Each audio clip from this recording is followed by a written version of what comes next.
Welcome to Life, Laughter, Divorce Podcast, episode 85. I am your host, Leanne Linsky. And I'm the boyfriend. Welcome back to another wonderful week of divorce. Woohoo! Yes. All right. Break up. Is a fall week of divorce better than a summer week of divorce? I don't know. I was trying to rhyme something with break up and make up or something, but I guess it just keeps getting better, you know? The fall is a beautiful season. It is. Yeah. It is a beautiful season, isn't it, though? Yeah, I love it. You know? Yeah. I don't feel like you have to look nice all the time because you can be more indoorsy. More clothes on. Right. Cover things up. All that kind of good stuff. Big hats. Mittens. Scarves. Mittens. I love mittens. Are you a mittens or a glove person? I'm a glove guy. I like to have all of my digits available. Not me. You know, I do my best work with mittens on. Typing, all of that.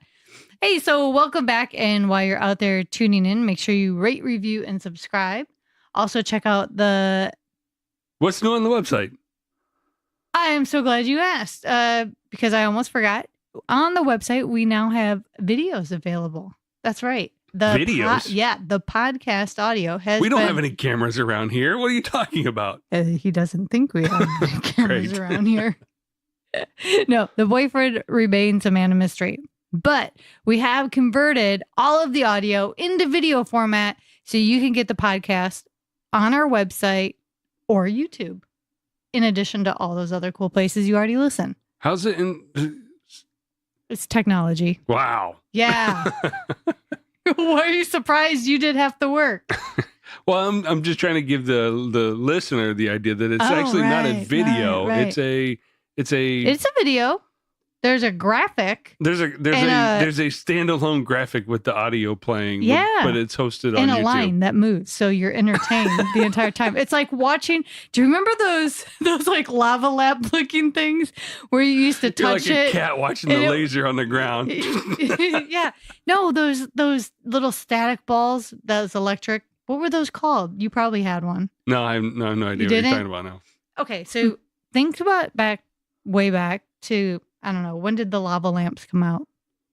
Before my time. This is dating you. Well, this was after the lava lamp, but it was like a version of that where it was like a globe, and then you'd plug it in, and if you touched it, like little static electricity lights would light up.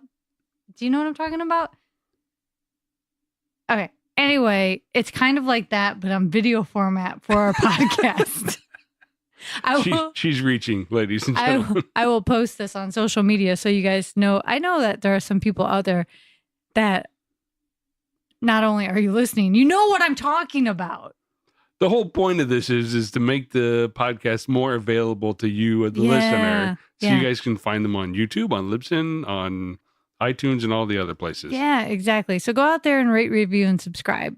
You know, give us some feedback. We want to hear from you. We like that.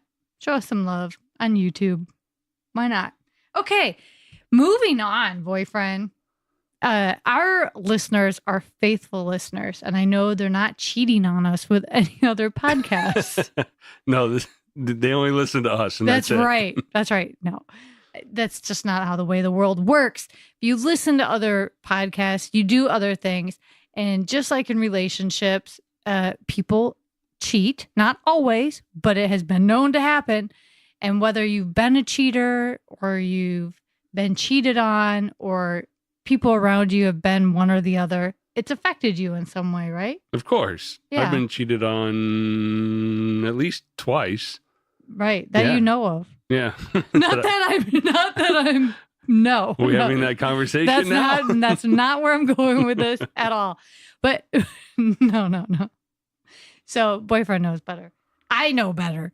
So, but yeah, we've been there. Like I've been cheated on. I've cheated on people I've dated. Like I've done dumb things. And I tell you what, it's bad being on both sides. It's terrible. It's terrible being cheated on. It's just a lot of emotion that doesn't need to be. You don't need to hurt people that way. Or people don't need to be hurt that way. No, it's a terrible. It rips you apart in ways that you just can't ever put back together again. No, it still stings. You still feel it. You've learned, you hold on to that. It's not that you hold on to it. It's hard to let it go.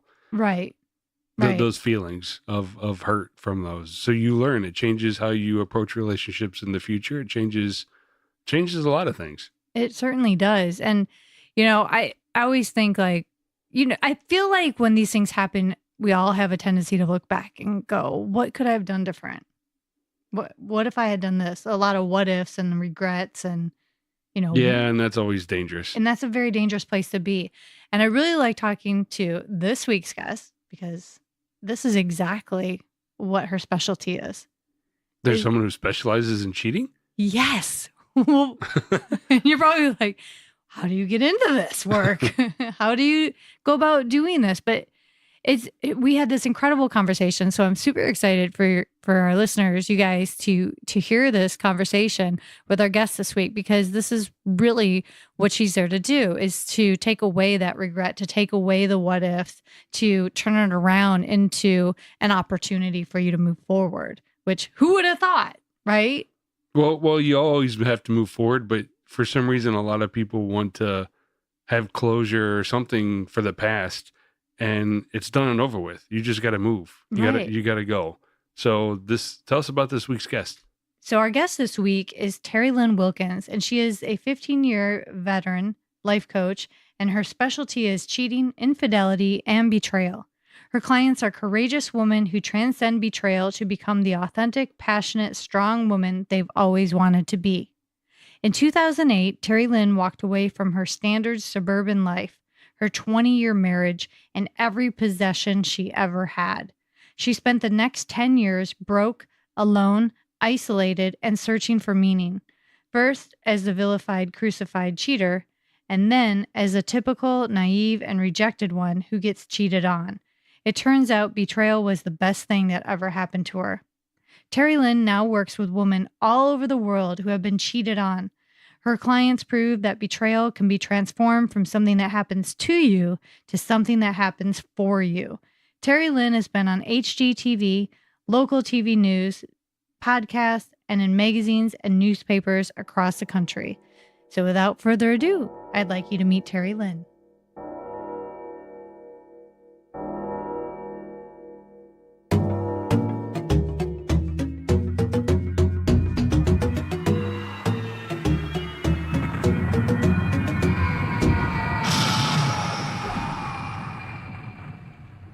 Teri Lynn, welcome to Life After Divorce podcast. Thank you for having me, Leanne. I'm super excited to have you here today because I want to know all about infidelity and cheating. As if I haven't learned enough in my lifetime. It's such an unknown topic, right? Yeah. Yeah, it's a big mystery, but it's one of those things that everybody's like, yes, tell me about this. Why is this happening? So I'm kind of curious. You've been married and divorced, right? Yeah. Yeah. So, and you were married for quite a long time. Yeah. In that relationship for almost 20 years. So pretty significant. Yeah. So, so now you're life coaching, and you're life coaching specifically on betrayal and cheating and infidelity. How, I want to know, and you and I have talked a little bit, but I really want to share with our listeners how you ended up on this path. Yeah, I told you a little bit. I came kicking and screaming. Who wants to be the life coach who's the expert on infidelity, right? Oh my gosh. Right. So the short version is I've been a life coach for 15 years, and I had a different specialty. And my story is that I left my marriage, and I was the cheater initially, which surprised no one more than myself. And then I became the cheated on for a number of years after I left. And after that whole experience, I realized that although cheating is common, and it happens to, believe it or not, up to 70% of people, depending on what survey you subscribe to and what definition of cheating you subscribe to, we don't really understand it at all. We don't really know why people do it. We don't know if it's going to happen again. And it's such a huge topic without a lot of people wanting to talk about it. And so I felt sort of compelled, having been through both sides and having a real reluctant, deep understanding of both sides, to sort of rip the cover off of it. And I think I have a different perspective than most people. having walked that path myself. Yeah. So you had been married for 20 years, and now you said you've been on both sides of the fence. So is that where you are on the cheating side? Yeah. So I was someone who initially, when I was married, I was like, why would someone cheat? What a coward. What the hell is wrong with you? Why wouldn't you just leave your marriage if you're that upset? I even went so far as to stop watching any Brad Pitt and Angelina Jolie movies because I was just so pissed about that, And so for me to find myself in that place was definitely shocking and almost identity shattering for me because I thought, I knew who I was. But it turns out that it was, some things happen the way they're supposed to happen, and you have specific lessons that have to be learned a certain way. And, if I thought that I could learn those lessons any other way, I would have chose a different way, but that happened to be my path. And it was, 10 years of just absolute turmoil. When I left my marriage, luckily for me, I shared this with you earlier that I didn't leave my marriage for another man.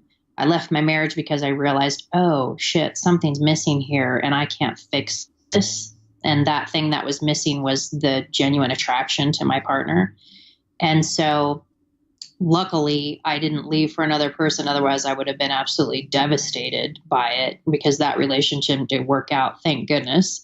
But I did still have to go through the turmoil of, leaving essentially everything that I had ever known. I was fairly well off at that point and I had a big, beautiful house on the golf course and I had 2 children and I was involved in the community and I was PTA president and I was, that whole like perfect mom, perfect wife, charitable events, kind of situation. And then to be on the other side of the other woman was shocking and traumatic. And, I was crucified to the deepest levels, internet stalked and had to call the police at one point. I mean, it was intense. I went from having sort of this like picturesque, little white picket fence life to absolute drama. And I remember one point thinking, I'm in a soap opera right now. What, what happened? So, yeah, it was pretty extreme. And then, being on the other side, being cheated on while also being, the other woman, and you can't even sort of claim you're being cheated on in a way, it was a masterclass in infidelity and cheating and why people cheat and what the feelings are and how the other woman feels and how the other wife feels and how the cheated person feels. And I just, it was so deep. And I realized that, okay, not many people are speaking about this from this perspective. And I was actually listening to Rob Bell one day and I was fighting, changing my specialty. And he said, listen, part of your journey when you walk through a fire is to turn around and extend your hand to the person behind you. And every time I say that, I get goosebumps on my body because in that moment I was like, shit, I have to now do this. And that's how it happened. Wow. So when you first started cheating, were you looking at it as like, this is just something that happens? Like, what was your mindset on it versus where it is now? Nobody's asked me that. I'm glad you did though, because it really was different. So I had struggled in my marriage with my attraction to my ex all along. And I thought there was something wrong with me. I thought I was broken. I did everything. I read romance novels. I watched videos. I took testosterone at one point. I went to therapy. I had done everything. Like, what the hell is wrong with me? Thought I had been molested. I'd gone down every avenue possible. And so when I was, it started online, which I, at the time, like Facebook was new. The whole online thing was new. I was very naive, didn't know that you could form sort of this artificial intimacy, with someone that way. And it was someone I knew from high school. And so when it first started, I innocently thought, and genuinely so, I thought, oh, I feel like attractive. Someone's attracted to me. And I felt good about myself. And that actually helped my relationship. This was before I actually cheated. This was when we were talking. That actually helped my relationship for a minute because all of a sudden I was happier. And this this is part of my, the knowledge that helps when I work with other women is I can explain what their partner was feeling and why they did what they did, but I felt attractive. And then all of a sudden, I was happier and our relationship was a little bit better. So initially I thought, well, maybe this is going to help my relationship naively, because I hadn't done anything at that point. And then very rapidly, like I shared with you, I started talking to this person online in October, and I left my marriage by January 9th, a 20-year marriage, and walked out of my huge house on the golf course with nothing. Like it was severe. So it happened pretty quickly. And so for the first few weeks, it was like, well, maybe this is what I needed, maybe I just felt bad about myself, and I hadn't, it wasn't inappropriate at that point. But then it progressed, and then I did cheat. And then I was at the point where it's like, okay, well, I'm not somebody who can stay in a relationship and lie. Like that is not something that is, in my DNA. And so I then went into a panic. What am I going to do? How am I going to leave? Where am I going to live? What's going to happen to my kids? I mean, I think a lot of people, one of the things I share is, there's two wounds. There's the fact that you've been cheated on, and there's the fact that you've been lied to. And a lot of women that I work with will say, well, if you would have just been honest about it. And I totally get it. Yeah. If you're just honest about it, then you can maybe maintain some level of trust. But what I try to explain is, do you know how hard it is to be honest? Do you know how hard it is to come to someone and say, I just did something that's going to destroy you, destroy our life, destroy our marriage, potentially cause me to lose everything I've ever had, harm my children. I'm going to lose my social circle. I have no idea what's going to happen in my life. And so to expect someone to tell the truth is almost unreasonable. I mean, ideally that would be fantastic, but what happened to me is a few weeks into me trying to figure out how am I going to tell him and what am I going to do? Because we're talking weeks. He came to me because he could feel something was up. Right. And so in that moment, he was like, what's wrong? And this happened to be, I actually have never shared this in an interview before. This happened to be on Christmas Day. Oh. It was brutal. Yeah. He said, what's wrong? And I'm not somebody who can lie, and he just eventually got to the point where he was like, is there another person? And I was like, can we talk about this another time? Is there another person? Yes. Do you want a divorce? And in that moment, I had an out-of-body experience. I literally heard two voices, and it was like I had two little people on each shoulder. One was saying, what are you doing? Are you crazy? What the hell are you doing? No, no, no. And the other one just said, no. Basically like, you're going to do this. And I uttered the word yes. And it was sort of like this, I was never going back in that moment. And it was terrifying. And then, there was no denying after that I was leaving. And I was honest. He said, is there a chance? And I said, I don't think so. Maybe 10%. All I know right now is I need to get out of this relationship and feel who I am and feel what I feel without your influence and pressure and control. There's a lot of control and manipulation. And that's all I know right now.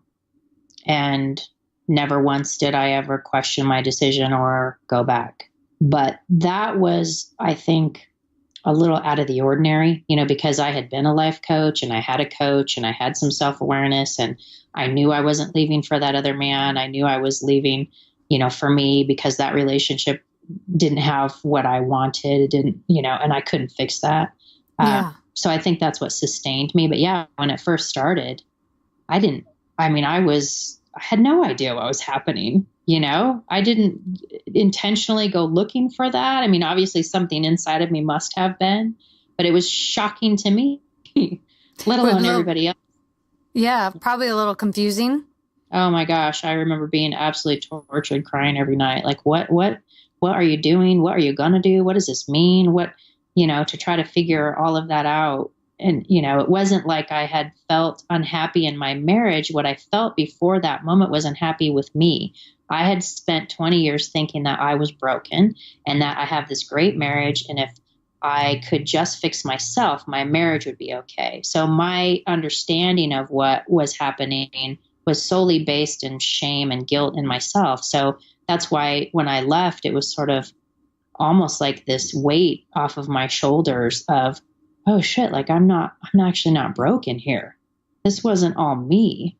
There was something missing that I couldn't fix.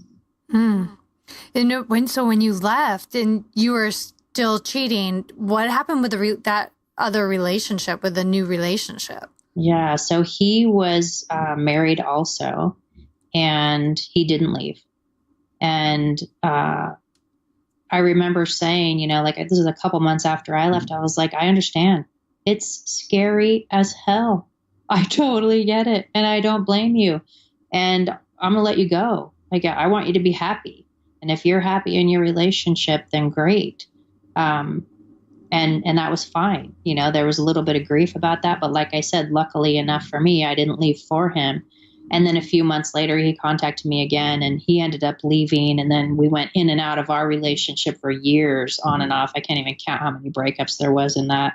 And that's really where my growth occurred. It was because of that relationship, because of him, because of that dynamic, and kind of healing some old childhood wounds within that. And it's really where I learned so much about cheating and infidelity, and really seeing from his perspective, and seeing from her perspective, and seeing from my perspective, and seeing from my ex's perspective. I saw all of it.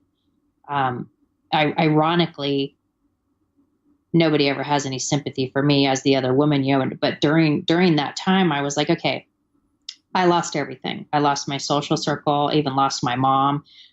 She sided with my ex-husband. I lost that relationship. I lost everything I've owned. I'm now a scarlet letter on the back. I'm being crucified by his partner. I don't have him. I'm also being cheated on. So I have that whole side. I have financial difficulty. I have children. They didn't have, children. And so I was like, I'm the bad guy, and I get it. But I am actually experiencing everything that all of you are experiencing, and you only have a piece of it. I have all of it. You know what I mean? Yeah. I didn't go crying to anyone because, I did what I did. But it was because of that. That was why it was so difficult, and just absolute sheer turmoil for so many years.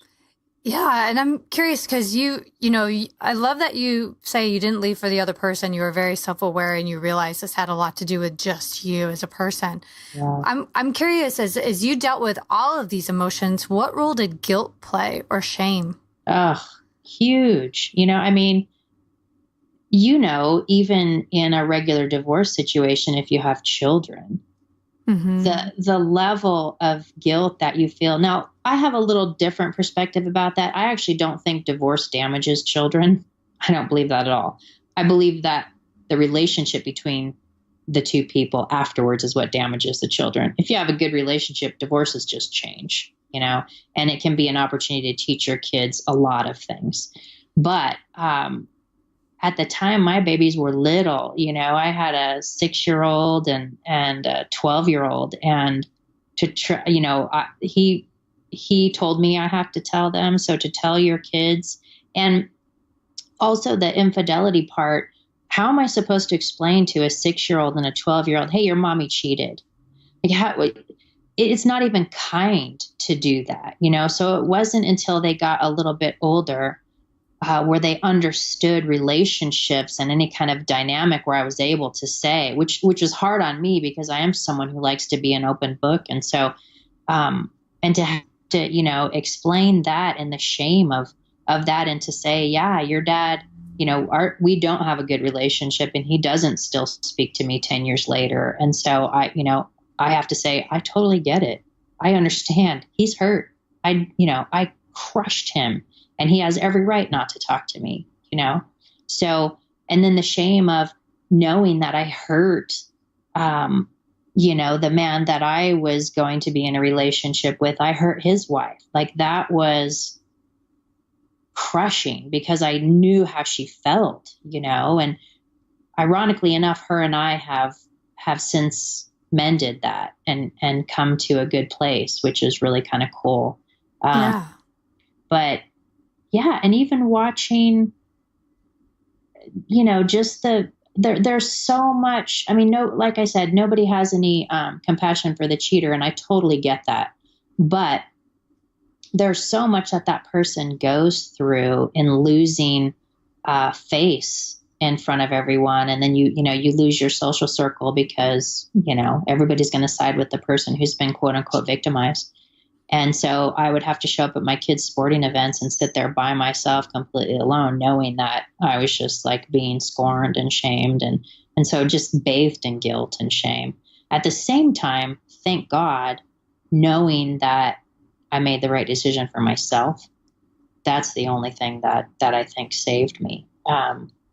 But if I would have left for him and then would have been like shattered if that didn't work out, I would have been absolutely destroyed. Right. How did you go and build a relationship with, we'll make up a name for your husband. Yeah. You said his name, but I got a little nervous about that. It's one thing sharing my story. Yeah. And I'm totally an open book, but when I start talking about others, I'm like, I don't have permission to share their story. So yeah. So your ex's name, we'll give him like a fake name that starts with the letter A. Aaron, how about that's an ex-boyfriend? What is it? What's his name? We can call him Aaron. Aaron? Okay, so Aaron is the ex-husband. And then the other guy, it will start with a B. Let's call him Brett. That's another ex-boyfriend. We'll just stick to ex-boyfriend names. Okay, perfect. So Brett is the guy that you cheated with, and Brett was married. Yeah. Right? So his wife, we'll give her a name that starts with a C. Like Clarissa. This is going to get confusing. What is it? What are we calling her? Kathy? Okay, Kathy's fine. Yeah. Kathy. Okay, so Kathy. So Brett and Kathy were married, and then you and Brett got together. But now you and Kathy have made amends in a weird way, 10 yeah? years later, yeah. How did that come about? We have not actually ever met, and I feel a little uncomfortable sharing this because I don't know if she would be okay with it, hopefully. So that's like the whole internet stalking and all of that was coming. So Brett cheated with multiple people. There were so many. So he cheated in his marriage, and he also cheated whenever we would break up, and this got so murky because like, what's cheating? Is sexting cheating? Is talking to someone cheating? And I have a very clear definition now of what in my world cheating is, and I tell people, if you can have whatever definition of cheating you want, what you need is for your partner's definition to match yours. Otherwise, it's a deal breaker, right? So anyway, there was all kinds of stuff going on in between. Some was cheating, some was not. Some was going back to his wife and being with her, with Kathy. And so I'm the other woman. I can't say I'm being cheated on when he's going back to his wife. I mean, it was just a shit show. Yeah. And so there was all this internet stuff and social media stalking, and that's where, the drama came in. But I don't know if it was a year ago, maybe a couple of years ago, maybe it was a year ago. She contacted me on social media again. And I thought, oh shit, here we go. But it was totally different. She actually said, and I hope I'm not violating her in any way, because I always had a lot of compassion, and it sounds really strange, but love for her, because I felt we were very similar. And as much as I hurt her, it hurt me that I hurt her. So what she said was, you know what, you were the only one who, what she specifically said was, you were more woman than any woman I know. And I think that was because I didn't let her abuse me, but I did take my licks from her. I did own what I did. I didn't let her blame me for her marriage falling apart, because it was obviously, broke before I ever got there. But I did take ownership of what I did, and I never lied. And I just treated her like I would want to be treated. And it took a number of years, but I think she finally saw that I wasn't this horrible. She had all kind of names for me, but one of them obviously, but this horrible home wrecking horror with no conscience. I was just a person who fell in love with somebody, and I genuinely did fall in love with him. I still have love for him. He's not someone I would want to spend my life with now, but not because I think he's a bad person. So I think she knew that, we both genuinely loved a broken person, and that I didn't set out to do that. And so she found me, and we were going to meet. But I think it was a little bit a little bit too hard. So it never really happened. So we follow each other on social media now, and she'll comment on my stuff every now and then, and I comment on hers. And it felt, I didn't need that, but it felt really good to have that. It felt like, okay, I've come full circle with all of this and have walked this path as honorable as I possibly can. Yeah. The path I chose. Yeah. And it sounds like she's no longer taking it personally. Because I think as the person being cheated on, we tend to take all of that on as our fault. Yeah. And as a personal assault onto ourselves. Yeah. And also, it's hard not to hate the other woman. You're just like, what the hell is wrong with you? Why would you do something like that? Why would you do something so wrong? And from my perspective, as a specialist now, you'll come across the rare woman who brags about being a cheater and another woman. That's bullshit. I just have to be honest. That's not really what's going on inside that woman. She's wounded. No woman wants to be with another woman's man. They know that if you start a relationship that way, you are second best, you are competing, you are in a bad situation. No woman wants that. So my answer to that, and it's not the answer for everybody because it's not always love, but in my particular case, I couldn't control who I fell in love with. Now, I could have controlled what I did for sure. I didn't have to actually cheat, but I tell people, when you're there's only a few reasons that people cheat. And one of them is when you're very insecure and you don't have self-confidence. When someone's attracted to you, it's the best drug on the planet. It's better than any drug. And so it starts down this roller coaster of euphoria, and it takes a very strong person to avoid that.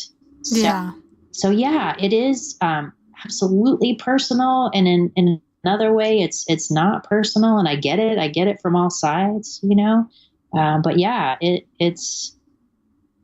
it brings out, as I was sharing with you earlier, it brings out our deepest wound as a woman, that we're not good enough for our partner.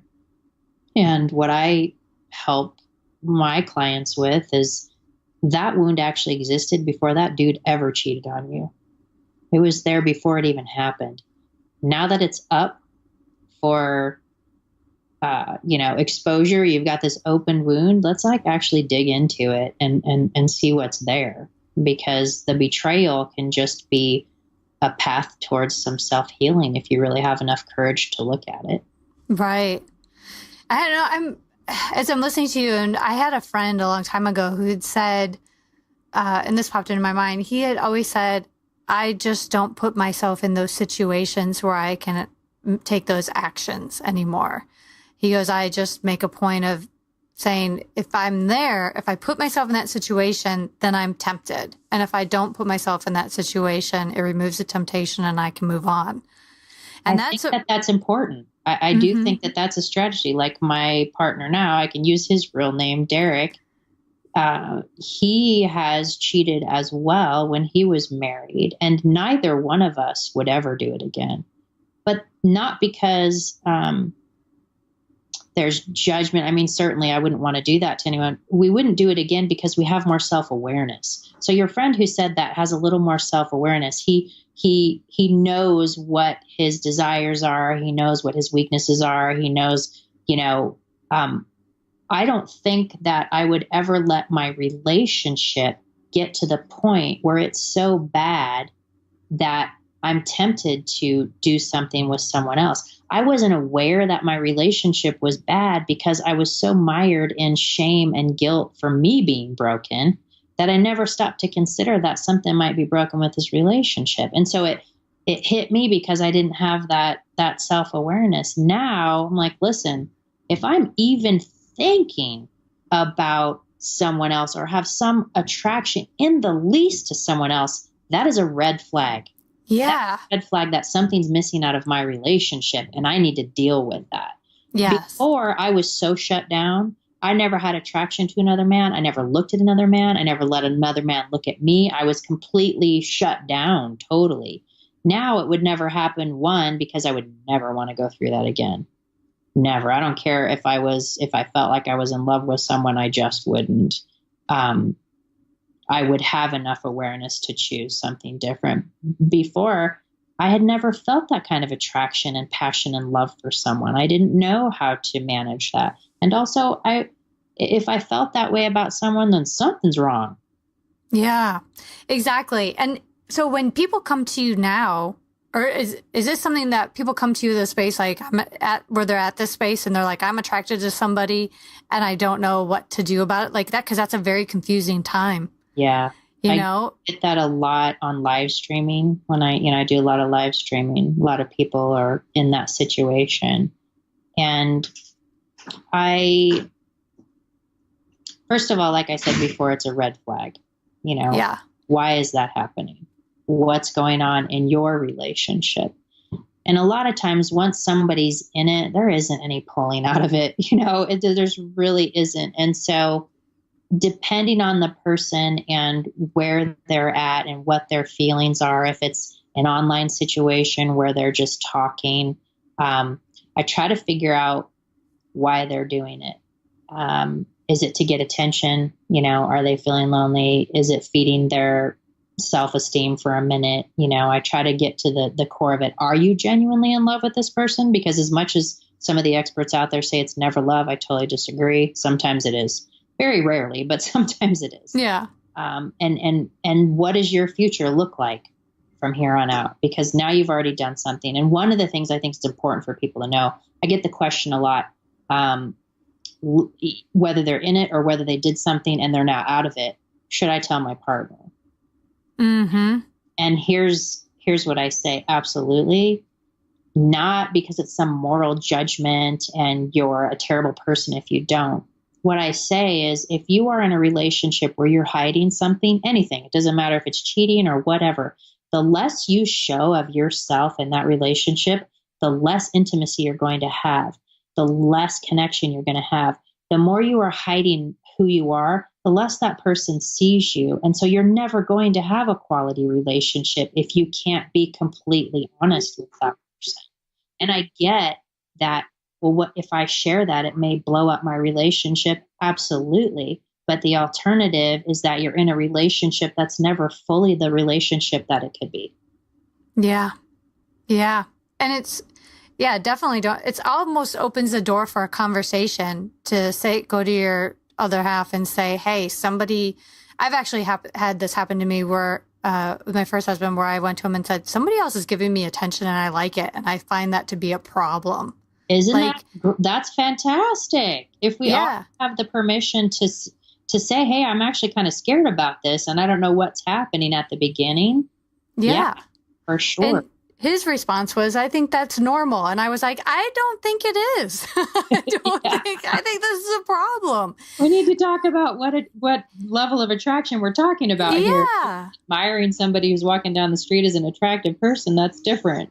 Exactly. That definitely opens the doors of communication. And then I also think that, that's such a vital time for people to find someone to really talk to about all of it, because that's like a pivotal moment. Like you have the option of going through door number 1 or door number 2. Mm-hmm. And like you say, once you go through that door number 2, that you can't turn around and go back. No, and there are consequences. You know? You can't unring that bell. No, and if that's the path that you're going to take, if your relationship is not what it should be or what have you, fine. But let's walk down it wide-eyed. Let's know what's going to come our way. And the people on the other side of it, I talk to a lot of women who are actually still in their relationship. They've been cheated on. They're trying to work through it. I try to give them a realistic picture of what that looks like. Number one, you're talking about a couple-year journey for sure. And that is only if the guy ends the relationship and never speaks to that person again. If it's ongoing, you start over every single time there's contact, every single time, because you have to, reestablish trust first. And then you have to reestablish what's, happening in your relationship and what went wrong and why it happened and sometimes why it happened and nobody wants to hear this, which is also why I became a coach in this specialty. Nobody wants to hear that sometimes it happens because your relationship sucks, and it has always sucked. And if you're attached to being in it forever when it sucks, just because you're afraid of being alone, then probably it's going to happen again, you know? So you have to be, most of the women I work with, if they're in the relationship, they're only the women who can actually hear that and know that I might have to leave, you know, this might not work out. Maybe cheating happened because it's just, we're not supposed to be together, you know?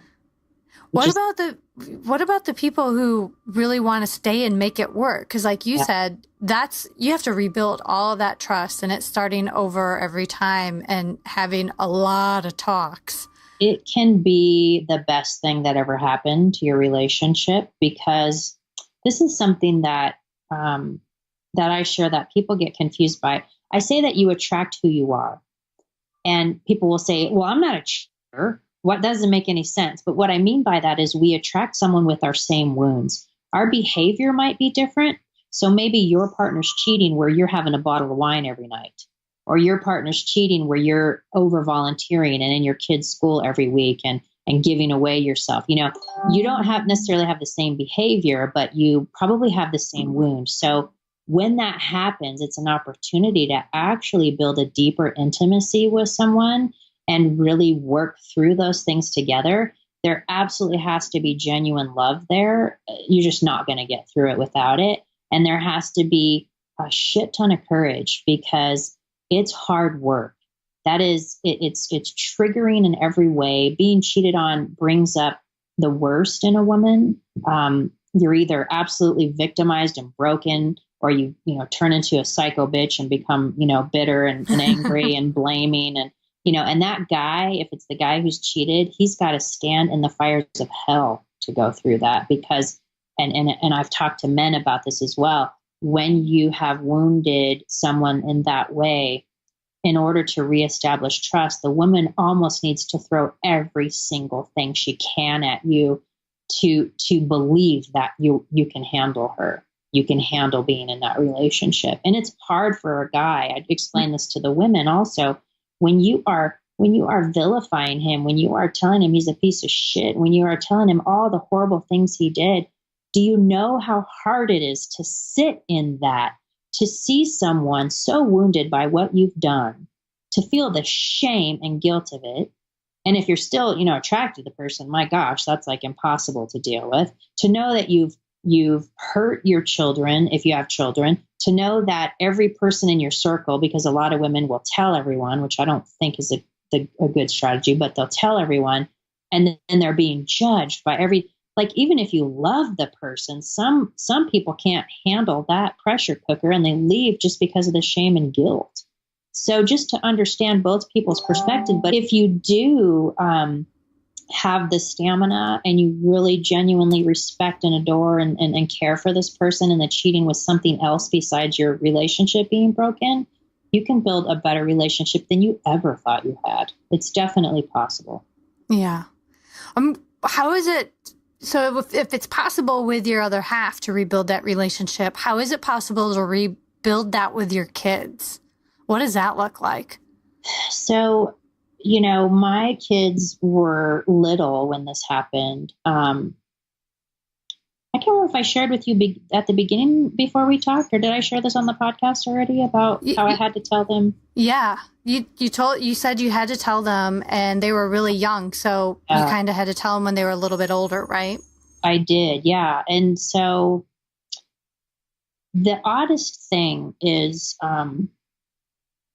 my oldest is now 21, and he came to me. We went to my brother's wedding last year out in Mexico, and he's like, Mom, we had a couple shots of tequila together for the first time. I drank with him. And he's like, Mom, I get it. He goes, I understand now. I understand you and Dad are different people. I know why it happened. It was tough. It sucked.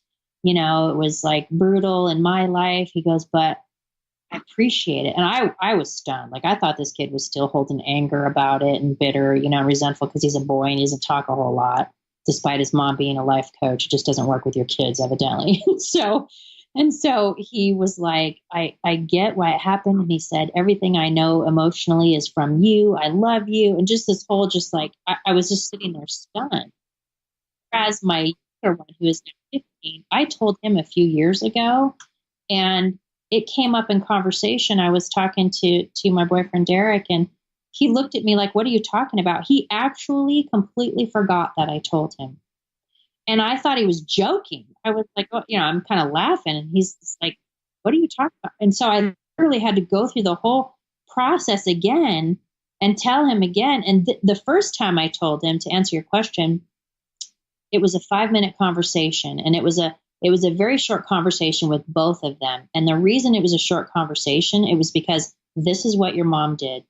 And I completely own it 100%. And I completely regret everybody I hurt, but I would not change it for the world.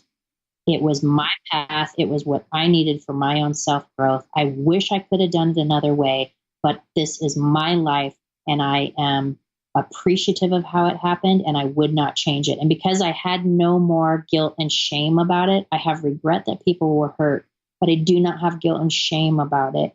Because I didn't have that, they were like, oh, well, shit, So both times I had the conversations with them, it was a 5-minute conversation. They were just like, wow, that makes sense.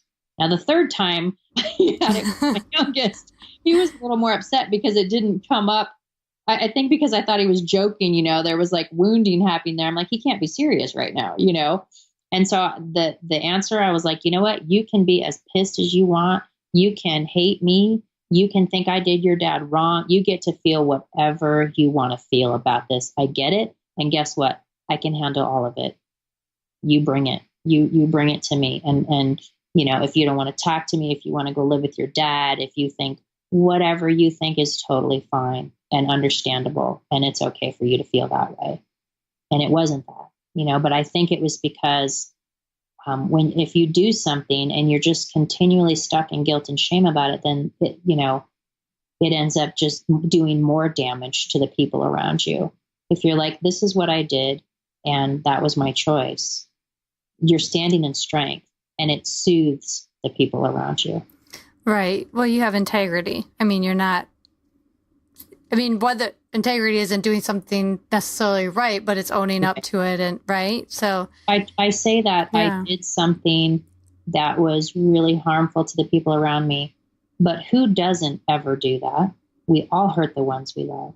And what I tried to do was handle it with as much integrity as I could. Exactly. And, that doesn't mean to say that I judge the people who don't leave or who don't, tell, because there was a time where I didn't tell, however short it was. And I did do that. And I was going behind closed doors. I was all of that. It was just shorter, I don't judge because I know how hard it is. In a perfect world, whenever we do something wrong, we would admit it, we would make amends, and we would move on. But how many of us are able to do that? We're doing things because we have our own wounds. And I think from a broader perspective, my work in the actual topic of cheating is really more about that. It's like, listen, we all understand that people who have alcohol problems, who have drug problems, who, rape people, who murder people, they all have issues. And the bottom line is hurt people. Not very many cheaters set out to purposely hurt someone. Yet for some reason, cheating is this this taboo topic that we don't ever dig into, and we will forgive a murderer before we ever forgive a cheater, because it's such a deep wound. And it's a deep wound because it touches that wound inside of us that I talked about.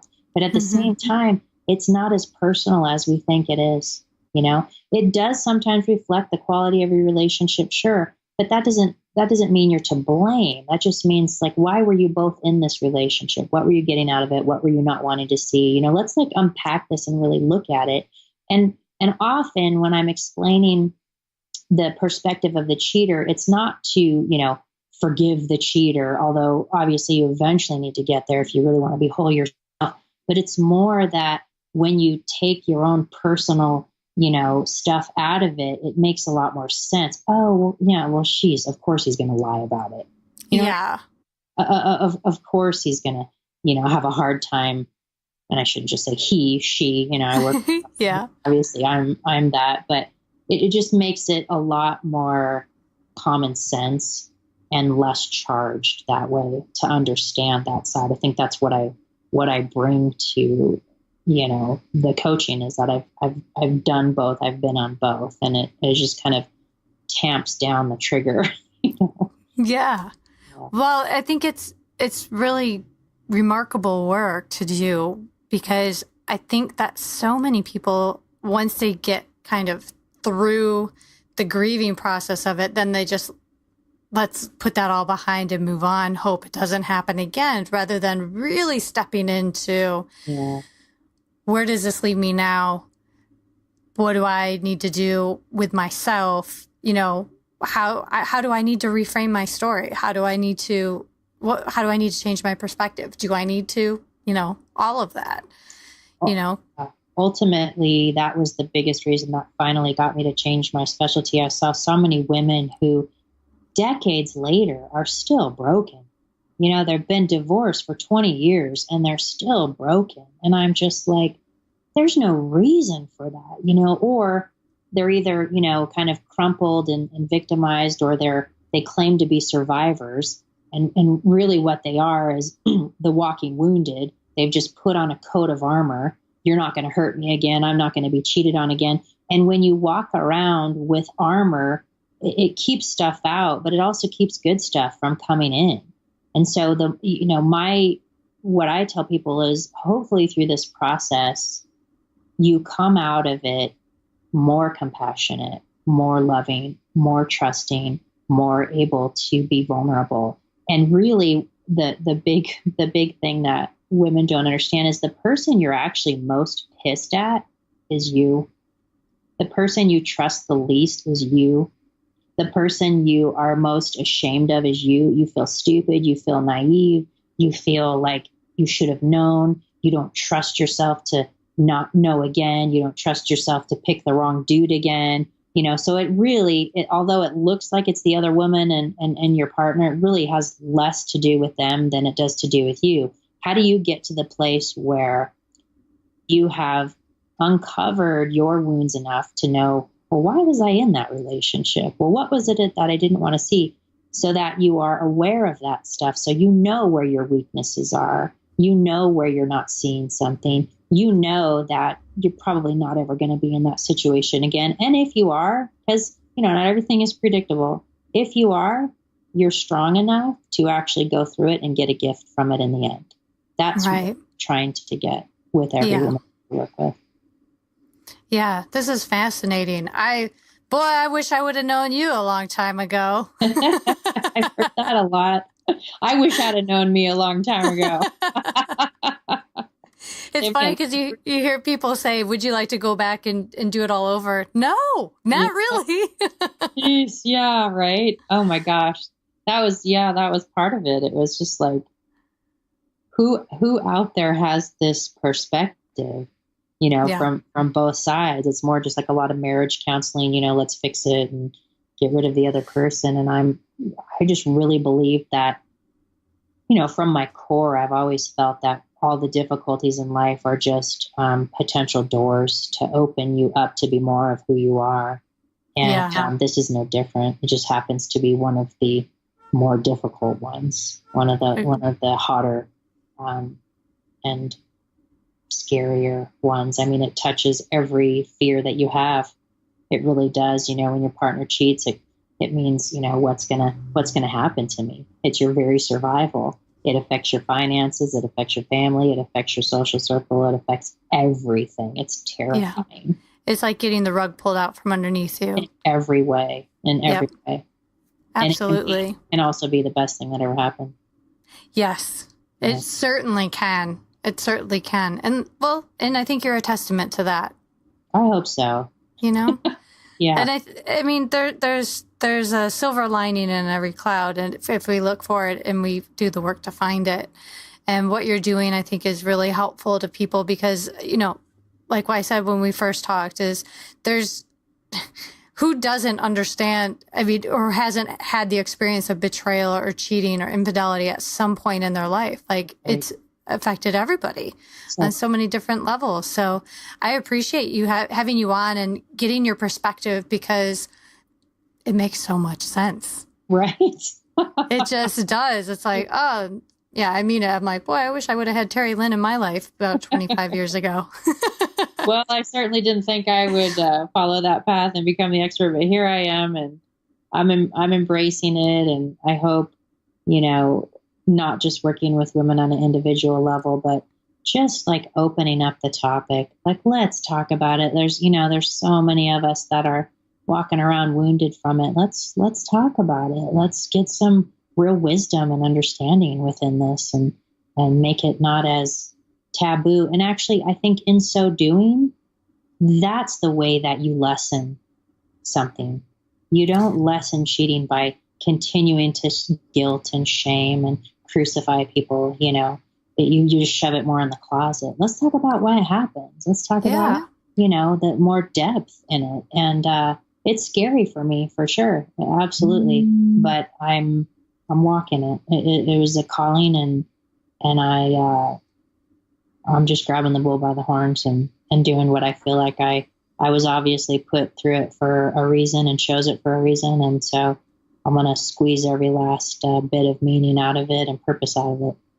Love it. Well, thank you so much for coming on the podcast and sharing with all of us today. And thanks for having me. This is enlightening and helpful. And I hope that if anyone out there is in need or feels totally resonates with this space that you talked about and shared with us, that they reach out to you, because I think that would be an ideal conversation to have. Yeah, I'm here. I would love to talk to them. Excellent. Well, thank you so much. Thank you. This was deep. Yes.